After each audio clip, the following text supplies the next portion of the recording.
Good morning বন্ধুরা, তোমরা সবাই কেমন আছো? আশা করি তোমরা সবাই খুব ভালো আছো, আর আমরাও কিন্তু বেশ ভালো আছি। তো আজ শনিবার, আর এখন কিন্তু ঘড়ির কাঁটার সময় হচ্ছে ওই সকাল 10টা সাড়ে 10টা হবে। আর আজকে দিনটা কিন্তু ভীষণ ভীষণ স্পেশাল, সেটা আশা করি তোমরা এতক্ষণে আমার এর আগের শর্টস বা মিনি ভ্লগগুলো দেখে তোমরা বুঝতেই পেরে গিয়েছো, তাই না? তো আজকের এই বিশেষ দিনটির জন্য কিন্তু আমি গতকাল রাত্রে থেকে কিছু প্রস্তুতি নিচ্ছিলাম। তো চলো সেগুলোই দেখি এক এক করে।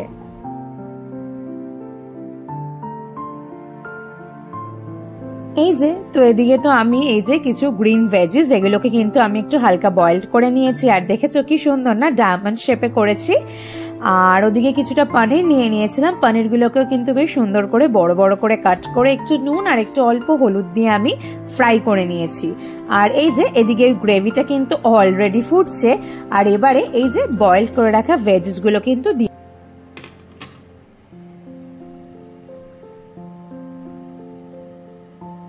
তো এদিকে তো আমার গ্রেভি প্রায় ফুটবো করছে, আর ততক্ষণে কিন্তু আমি মোটামুটি আলু আরো যে প্রিপারেশন গুলো করবো তার জন্য ওই যে আলু যেরকম ভাজতে বসিয়ে দিয়েছি, এদিকে নিয়ে নিয়েছি কিছুটা মুগের ডাল, যেটা ভেজে আমি কুকারে দিয়ে দিয়েছি একটু সিদ্ধ করবার। এই দেখো এদিকে ভেজে নিয়েছি কিছু মাছ আর মাছের মুড়ো। তো হ্যাঁ, মাছেরও একটা কিছু প্রিপারেশন করব, আর ওদিকে ওই ডালের জন্য মশলা কষাচ্ছিলাম। আর এই দেখো, এই সেই হচ্ছে মাটন, যেটা আমাদের দুজনেরই কিন্তু খুব প্রিয় আর খুব ভালোবাসার জিনিস একটা। তো প্রায় 7 মাস পরে হাতে নিয়েও যেন আমাদের চোখ দুটো জোড়াচ্ছিল। তো এবারে এই যে কিছু বেসিক মশলা দিয়ে নুন, হলুদ গুঁড়ো, জিরে গুঁড়ো, ধনে গুঁড়ো, টক দই, গরম মশলা, সর্ষের তেল, এই দিয়ে চলো আগে সুন্দর করে বেশ কিন্তু মাটনটা বেশ জম্পেশ করে ম্যারিনেট করে নিই।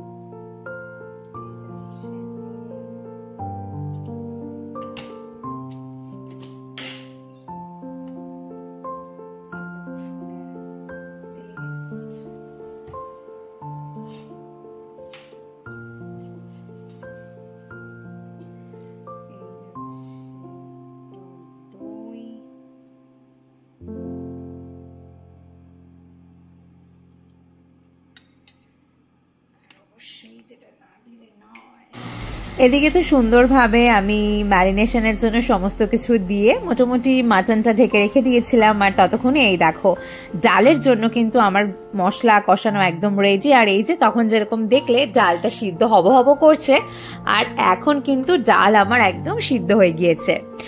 আর এদিকে হচ্ছে এখন চিকেন, মাটন তো হলো, এবার হচ্ছে চিকেন ম্যারিনেশনের পালা।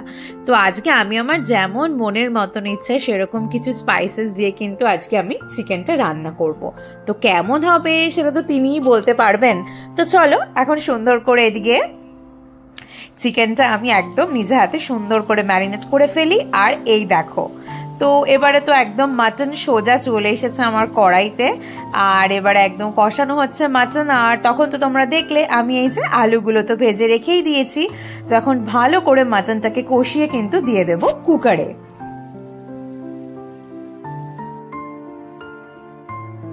তো এই যে কুকারে দিয়ে কিন্তু প্রায় আমি 4টে সিটিও মেরে দিয়েছিলাম। আর তার সাথে এখন এই যে ভেজে রাখা যে আলুগুলো, সেগুলো এবার দিয়ে আরো 2টো মতন সিটি দিয়ে কিন্তু কিছুক্ষণ মাটনটাকে ভেপারে রাখবো, কারণ আমরা সবাই জানি মাটন একটু বেশিক্ষণ কুকারে দিয়ে কিছুটা ভাপে রাখতে হয়, তাহলে কিন্তু ব্যাপারটা খুব সুন্দর জুসি আর সফট হয়। তো এদিকে হতে থাকুক মাটনটা, আর চলো এদিকে দেখি আমার চিকেনের কি অবস্থা, কারণ চিকেন তখন আমি ম্যারিনেট করতে তো রেখে দিয়েছিলাম ম্যারিনেট করে। আর এই দেখো এদিকে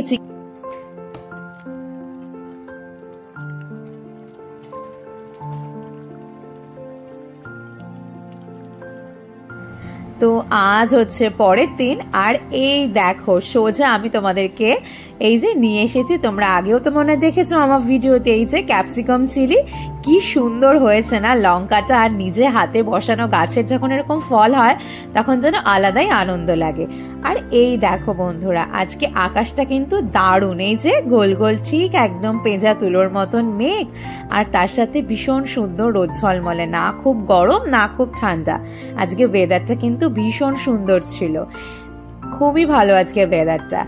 আর এই দেখো তার সাথে হচ্ছে আমার এই যে আমার ছোট্ট ছোট্ট স্ট্রবেরি, এই দেখো একদম মিনি স্ট্রবেরি আর একদম লাল লাল, আর সারা ঘর কিন্তু এই পুচকু পুচকু স্ট্রবেরির গন্ধতে মেতে থাকে, ভীষণ মিষ্টি একটা গন্ধ।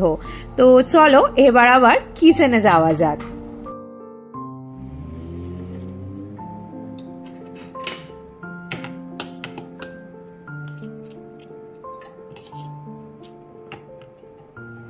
যে কোনো শুভ দিনে তো এই জিনিসটা করতেই হবে, সেটা পায়েস। আর এই যে ওখানে চালটা একটু ঘি দিয়ে মাখিয়ে নিয়েছি, আর এই যে এখানে নিয়ে নিয়েছি কাজু আর হচ্ছে কিশমিশ, আর তার সাথে এই যে এখানে নিয়েছি একটা তেজপাতা, আর এই যে এখান থেকে একটু ছোট এলাচ দেব। আর অলরেডি কিন্তু পাত্র বসিয়ে দিয়েছি, এটা এই যে একদম 9-এ দিয়ে একদম খুব ভালোভাবে হিট হয়ে যাচ্ছে। তো চলো এক এক করে করতে থাকি। তো আজকে এই পায়েসের জন্য কিন্তু এই যে যেমনটা তোমরা দেখছো আমি নিয়ে নিয়েছি একটা ইভাপোরেটেড মিল্কের ক্যান, আর যদিও বা এমনি দুধ তো দিতেই হবে, আর তার সাথে নিয়ে নিয়েছি মিষ্টির জন্য কিন্তু কনডেন্স মিল্ক। তো কিছুটা দিয়ে দিয়েছি এমনি দুধ। এখন এই মোটামুটি দুধটা কিন্তু ফোটার অপেক্ষায়, কারণ ইভাপোরেটেড মিল্কটা তো আমি আগের দিনও বলেছি ওটা তো অলরেডি খুব জাল দেওয়া খুব ঘন দুধ, তো এখন অপেক্ষা করছি এই দুধটা কখন ফোটে। তো এই যে দুধ তো মোটামুটি ফুটে উঠেছে, আর এই যে তোমরা যেমন দেখছো আমি এখন ঢেলে দিচ্ছি ইভাপোরেটেড মিল্ক, আর তার আগে দিয়ে দিয়েছিলাম একটা ওই তেজপাতা আর দুটো ছোট এলাচ। তো চলো এখন ইভাপোরেটেড মিল্কটা দিয়ে খুব ভালো করে নেড়ে চেড়ে একটু ভালো করে ফুটিয়ে নি দুধটাকে।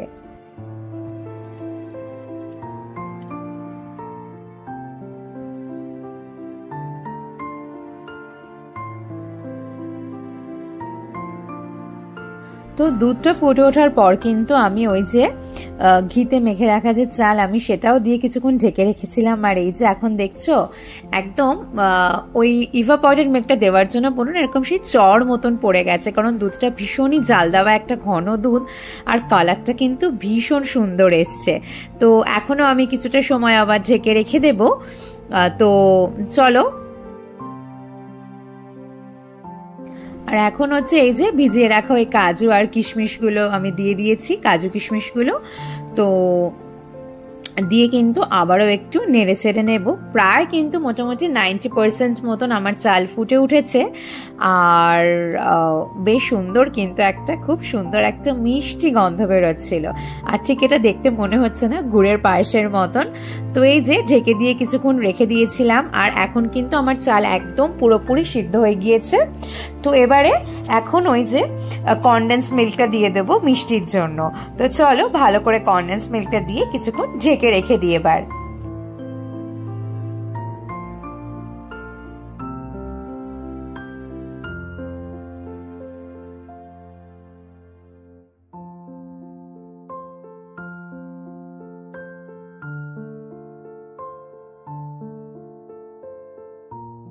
তো এই যে তোমরা তো এতক্ষণ ধরে দেখলে আমার পায়েস কিন্তু একদম খুব সুন্দরভাবে একদম রেডি হয়ে গিয়েছে। আর এখন আমি চলে এসেছি ভাজাভুজি করতে, বসিয়ে দিয়েছি আলু ভাজা। তো বন্ধুরা আজকে ভিডিও কিন্তু এইটুকুনিই থাকলো, তো পরের পার্টটা খুব জলদি জলদি আসছে তোমাদের কাছে। তো ভালো লাগলে আজকে ভিডিও অবশ্যই কিন্তু লাইক কমেন্ট শেয়ার, আর ফেসবুক থেকে যারা দেখছো অবশ্যই ফলো করে দিও।